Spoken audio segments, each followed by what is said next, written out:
नमस्कार, मैं ट्विंकल दीक्षित। आप देख रहे हैं इंडिया राइज टीवी। आइए नजर डालते हैं आज की कुछ खास खबरों पर। आगरा जोन के वाणिज्य कर विभाग की एंटी इवेजन शाखा यानी रेंज ए ने मंगलवार 16 सितंबर को शहर में संचालित संजय प्लेस स्थित रेस्टोरेंट गुफा मॉडल शॉप एवं फर्म श्री श्याम जी स्टेशनर्स के अलावा इन्हीं की दूसरी फर्म द साइन के अलावा मेंबर्स मां पीताम्बरा ट्रांसपोर्ट कंपनी पर बड़ी कार्रवाई की है। ये कार्रवाई गुप्त सूचना और रेकी के आधार पर की गई है, जिसमें पाया गया है कि गुफा मॉडल शॉप बिना बिल के ग्राहकों को सेवाएं दे रही थी, जिससे सरकार को राजस्व का भारी नुकसान हो रहा था।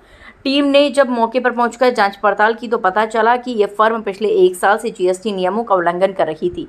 ये प्रतिष्ठान बिना जीएसटी पंजीकरण के बड़े पैमाने पर व्यापार कर रहा था। जांच में चौंकाने वाला खुलासा हुआ है। फर्म के रिकॉर्ड्स की प्रारंभिक जांच में सामने आया कि सितंबर 2024 से सितंबर 2025 के बीच इस रेस्टोरेंट ने 1.13 करोड़ रुपए का कुल व्यापार किया है। इस भारी भरकम कारोबार के बावजूद फर्म द्वारा सरकार को जीएसटी के रूप में एक भी रुपए जमा नहीं किया गया। ये जीएसटी चोरी का एक बड़ा मामला है। वहीं फर्म श्री श्याम जी स्टेशनर्स की लेखा पुस्तकों में दर्ज स्टॉक व भौतिक सत्यापन पर पाए गए स्टॉक में रुपए 1.31 करोड़ का अंतर पाया गया। व्यापारी द्वारा कच्चे पर्चों पर भी बिक्री की जा रही है, जिसे अपनी रिटर्न में घोषित नहीं किया गया है। वाणिज्य कर ने अपर आयुक्त ग्रेड 2 अंजनी कुमार अग्रवाल ने बताया कि ये कार्रवाई विभाग की उस रणनीति का हिस्सा है जिसके तहत उन प्रतिष्ठानों की पहचान की जा रही है जो जीएसटी पंजीकरण के बिना या गलत तरीके से कर चोरी कर रहे हैं।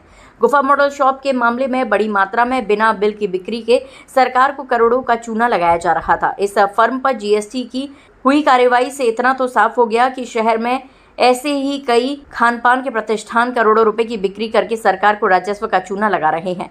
पाए गए स्टॉक के अंदर में 15 लाख रुपए की धनराशि जमा कराई जा रही है। लेखा पुस्तकों की अग्रिम जांच जारी है। अलावा इसके इसी फर्म की दूसरी फर्म द साइन में भी 25 लाख रुपए का स्टॉक में अंतर पाया गया है, जिस पर रुपए 5 से 50 लाख जमा कराया जा रहा है। लेखा पुस्तकों की अंतर्गत जांच जारी है। वहीं मां पीताम्बरा ट्रांसपोर्ट कंपनी का ब्यूरो अधिकारियों के पास खबर प्रसारित होने तक पूरी नहीं थी। विभाग की इस कार्रवाई से इतना तो साफ हो गया है कि तमाम सख्ती के बाद भी व्यापारी कहीं न कहीं आज भी सरकार को राजस्व का चूना लगाने में लगे हुए हैं। अब देखना होगा कि आने वाले समय में विभाग की टीम कौन सी फर्मों पर कार्रवाई करके कितनी धनराशि सरकार के कोष में जमा करवाती है। फिलहाल विभाग की कार्यवाही से चोरी करने वाले व्यापारियों में भय व्याप्त है। अग्र भारत न्यूज से बात करते हुए राज्य कर विभाग आगरा के अपर आयुक्त ग्रेड 2 अंजनी कुमार अग्रवाल ने जानकारी देते हुए आने वाले समय में इसी तरह कार्रवाई करने की बात कही।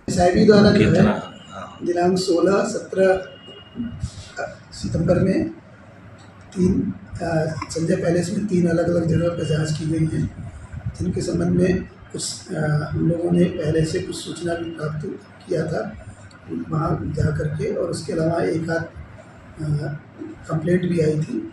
उसके आधार पर और अपना जो है हम लोगों ने अपने जीएसटी पोर्टल से उनके बारे में सूचना निकाल करके समस्त सूचनाओं के साथ उनकी जांच की गई।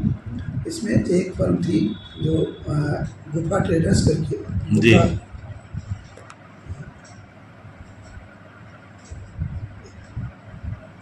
गुफा ट्रेडर्स वाला गुफा मॉडल शॉप जी गुफा मॉडल शॉप की जो है वो एक लिकर शॉप के साथ उनका रेस्टोरेंट का है, जिसमें रेस्टोरेंट वो चलाते थे। रेस्टोरेंट का कोई रजिस्ट्रेशन नहीं था जी। और इसको हम लोगों ने पहले भी देखा था कि ये एक दुकान यहाँ पर चल रही जो रेस्टोरेंट चल रहा है और इसमें काफ़ी लोग भी आते हैं। इसमें कोई जब देखा गया इसका कोई रजिस्ट्रेशन नहीं है तो हम लोगों ने इसकी जाँच का तैयार किया और जाँच रेकी वगैरह करने के पश्चात इसकी जाँच की।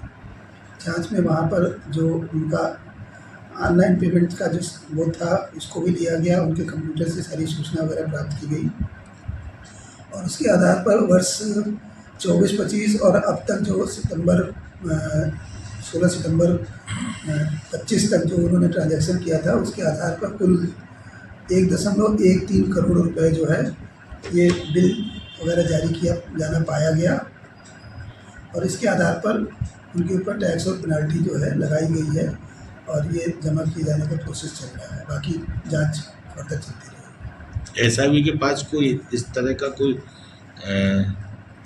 वो रहता है जिससे इनको पकड़ते हैं आप? कंप्लेंट आती है? नहीं, कंप्लेंट आती है। हम लोग का जो है हम लोग रिकॉर्ड भी रहता है कोई इस तरह का? रिकॉर्ड तो हम लोग अपना वो सिस्टम से ही निकालते हैं कि कौन जो है वो नॉर्मल रेट टैक्स दे रहा है नहीं दे रहा है या फिर कहीं से डेविएशन कोई है रेट ऑफ टैक्स कुछ है और दे कुछ और रहा है, ये सारी चीज़ें जो है हम लोग निकालते हैं। कितने व्यापारी इस समय आपके उस पर है, कोई रडार पे है? देखिए रडार पे ऐसा होता है कि हम लोग रडार पे 4, 6, 10 फर्म जो है हम लोग हमेशा जो है इस तरह का निकाल कर रखते हैं कि हम लोग क्रम से जो है उनके काम करते रहते हैं। मतलब हर समय 2, 4, 6 फर्म 10 फर्मों पर काम चलता रहता है, जिनकी हम सूचना वगैरह जो है वो उसको मैच्योर करते रहते हैं। सूचना जो भी प्राप्त होती है उसके बाद में रेकी वगैरह करके और अन्य सूचना कलेक्ट करके उनकी सैंपल परचेज करके इस तरह सूचनाओं को हम लोग पूरा पुख्ता करने के बाद ही जांच करने जाते हैं, कि जिससे ऐसा ना हो कि पता लगा हम जिस आधार पर किसी एक आधार पर गए और वहाँ पर वो आधार नहीं मिला तो हमारी जांच असफल हो जाए। तो हम पहले पूरी सूचना कलेक्ट करके उसको मैच्योर करते हैं। उसके आगे ताजा खबरों से जुड़े रहने के लिए हमारे चैनल को सब्सक्राइब, लाइक, बेल आइकन दबाना ना भूलें। धन्यवाद।